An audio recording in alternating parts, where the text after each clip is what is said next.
Hi everybody, welcome to Karen's Sizzlin' Spice. Welcome to my kitchen. Today we're going to make a very cost-effective, family-friendly meal that originates in Italy. It was made as a peasant soup a long time ago because it was so inexpensive to make, but I'm sure it's evolved over the years and become a really, really delicious meal. All you're going to need today is a couple pounds of ground beef. We're going to use some diced tomatoes, some kidney beans, a jar of spaghetti sauce. We'll be using Vidalia onion.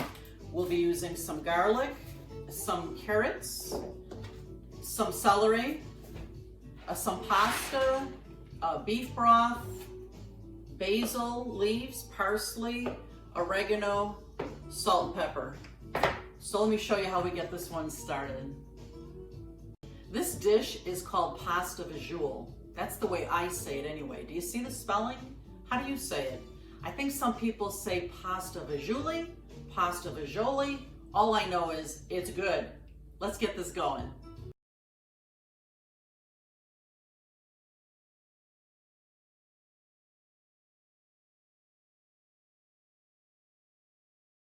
So the first thing I'm going to do to get this dish going is I'm going to brown my 2 pounds of ground beef in a saute pan on top of the stove.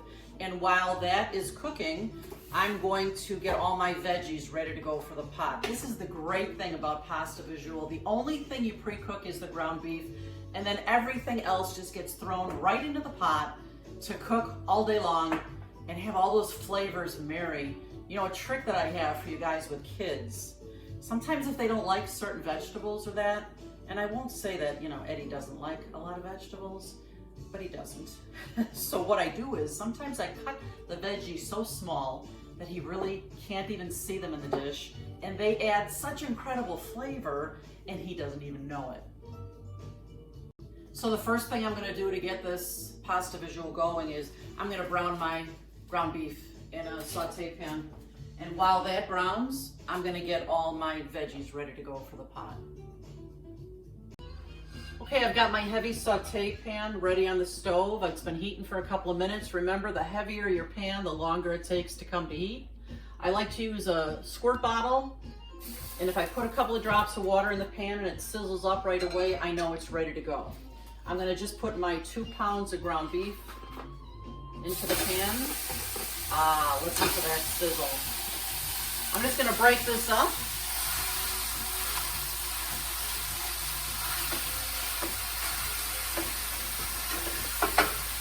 All right, I'm going to turn it down just a little bit, and I'm going to start cutting up the vegetables. So for carrots, I'm just cutting off both ends. I'm going to show you 2 ways to put carrots in here. If you have carrot lovers in the house, we'll make them as big as you like. But if you have somebody who doesn't like carrots and you still want that fabulous flavor, what you can do is just use your potato peeler. And let's get this in the garbage bowl. You know, this Rachel Ray garbage bowl is so indispensable to me in the kitchen. I have 3 of them now. They're gorgeous. Make sure you follow my Facebook page, which is in the description of this video, because I often do giveaways. I've got one going on right now, and I'm going to give away another one of these bowls. Everybody just loves them. They're my everything bowl. They're great. So what I'm doing with 1 carrot is I'm just using my peeler, my potato peeler, to cut the whole thing this way. This is for the people who aren't wild about carrots, because you get that fabulous sweet carrot flavor without having big chunks of it. And then you just chop it up as small as you'd like it to be. One of your family members hates carrots, just make them smaller. They'll never even know they're there. Now that I've got these carrots cut up nice and small here, and you can go as small as you want with them. I'm just gonna show you how I'll cut up the other carrot. Just cut it in half and cut down the center. And seriously, if you like carrots, you can put them in both ways. It's kind of fun to have different textures, different bites. as you eat your meal. I'm just gonna cut them like this. Next, I'm cutting up my celery here. I think the celery was on sale for about 50 cents yesterday. So I'm gonna take a couple of nice stalks here. And this is one of those veggies Ed doesn't like. So I have to cut it up really small. And he'll never know it's there. He'll say, wow, such a good flavor. What'd you put in here? And I'll tell him everything except the celery. I'm just gonna cut it down the middle. And again. And then I'm just gonna chop it up finely.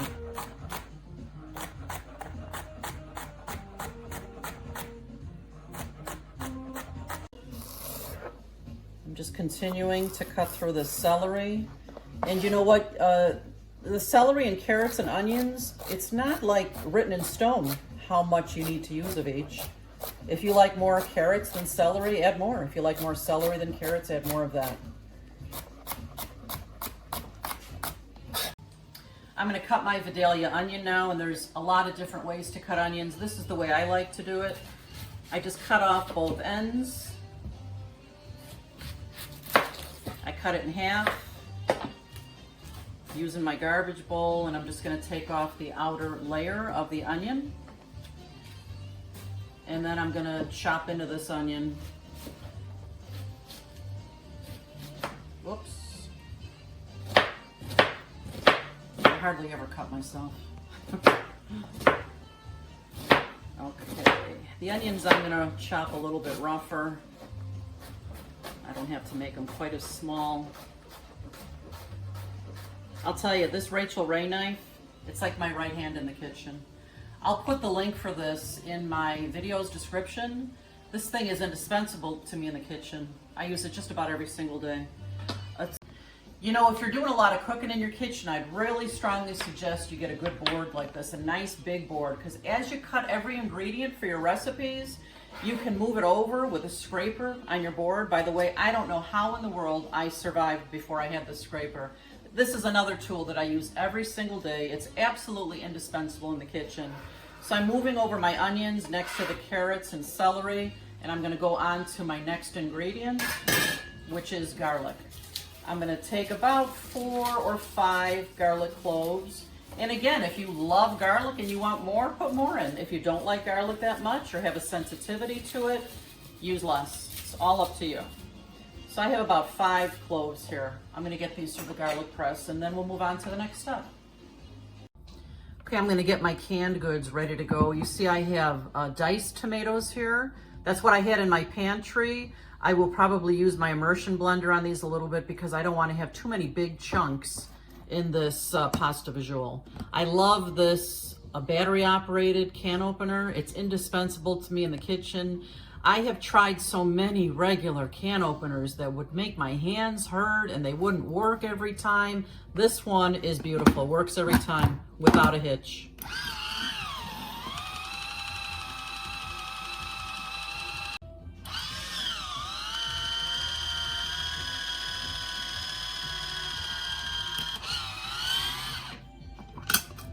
Comes off nice and easy. Throw it right into my garbage bowl. Let's move on to the next step. This ground beef took about 15 minutes to brown, and I do need to drain off that excess fat. So the can that I emptied for the tomatoes, I'm gonna use that to drain this in. Everybody needs one of these in the kitchen. You gotta drain your ground beef. Sometimes, depending on the percentage of fat in the ground beef, you hardly have any. This one doesn't have too much. The cheaper the cut of ground beef, the more grease you're gonna have. So really, when you think about it, it pays to pay a little bit more for your ground beef, because if you pay less, you're kind of draining all the grease off, and there goes your money down the tomato soup can. Okay, so I told you I have diced tomatoes that I'm putting in. This is what I had in my pantry. I much prefer crushed tomatoes in most of my recipes, but if you like larger pieces of tomato, you can feel free to just throw this right into the pot to make your pasta fagioli. I'm gonna use my immersion blender and break this up a little bit.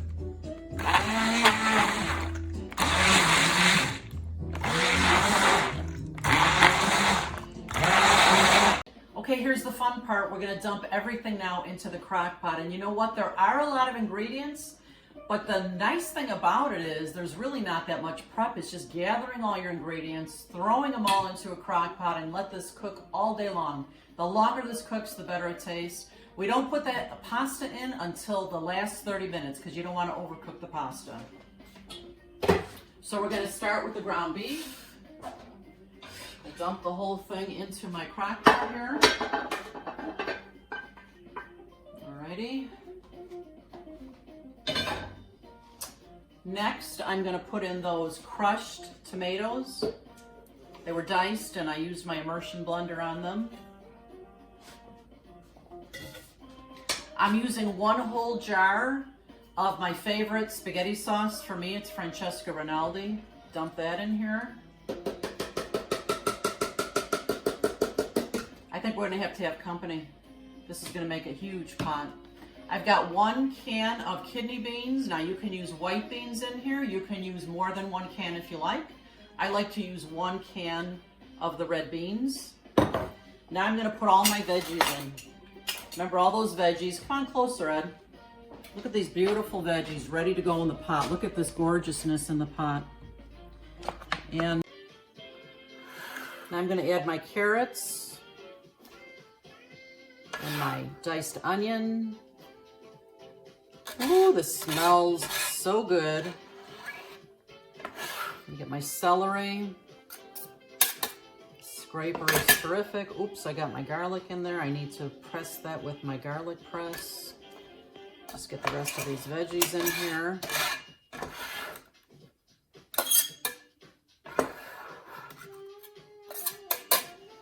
Now I'm going to use my garlic press and press all my garlic in here. I don't know about you guys, but I love garlic.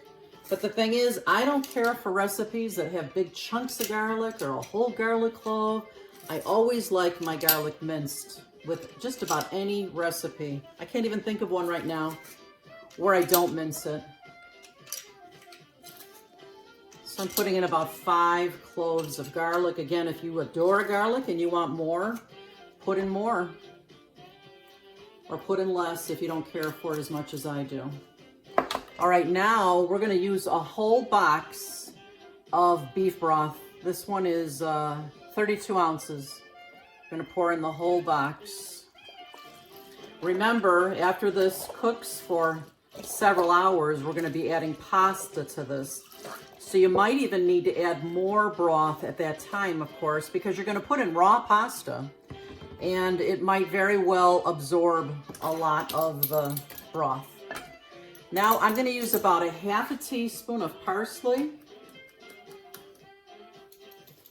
I'm going to use about a half a teaspoon of oregano. And I'm going to use a half a teaspoon of basil. Now again, I'm going to be tasting this after a few hours to see if it needs any more of those spices. And I'm going to give this a good dose of salt and pepper. And again, after a few hours, I'm going to taste this. And I'll add whatever I need at that time. I love pepper. Okay, let's give this a good stir. Oh my goodness, so much goodness here. And you see, now that I've used the large crock pot, I will have room to add that pasta in later. And I can already tell I'm gonna need quite a bit more broth. I'll show you what it looks like after it's cooked for several hours.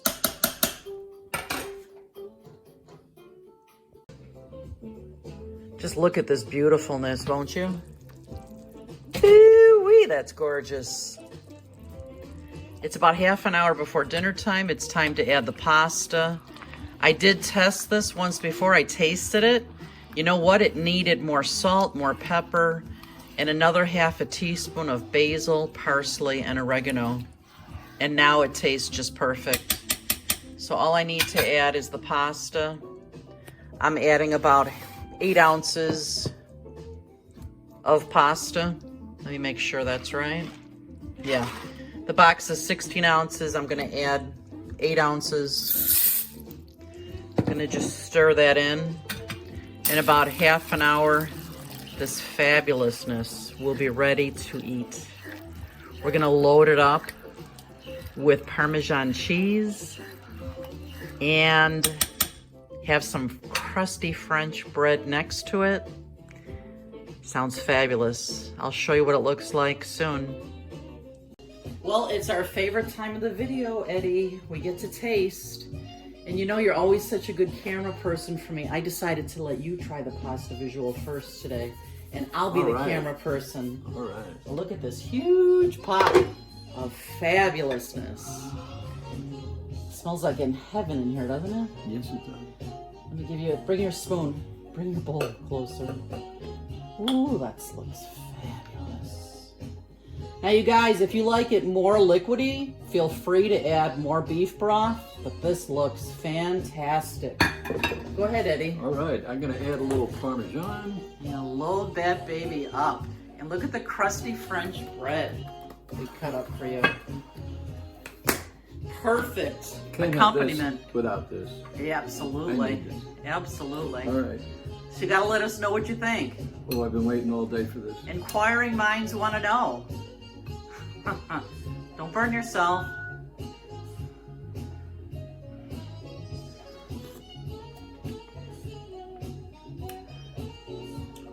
Oh my God, it was worth the wait. This is so delicious. Like I told you in the past, if you could open up a soup truck, you'd sell it out every day. This stuff is great, especially on days like today. It was 15 degrees out. I was working in the garage even, and I thought my hands were gonna fall off. I couldn't wait for this. I'm glad you like it, honey. I do. You are the best cook. Thanks, Eddie. And you guys, remember, you eat with your eyes first, so you may as well make it beautiful, yeah? Thanks for visiting my kitchen. Don't forget to subscribe, and I'll see you all next time. Bye-bye. Take care.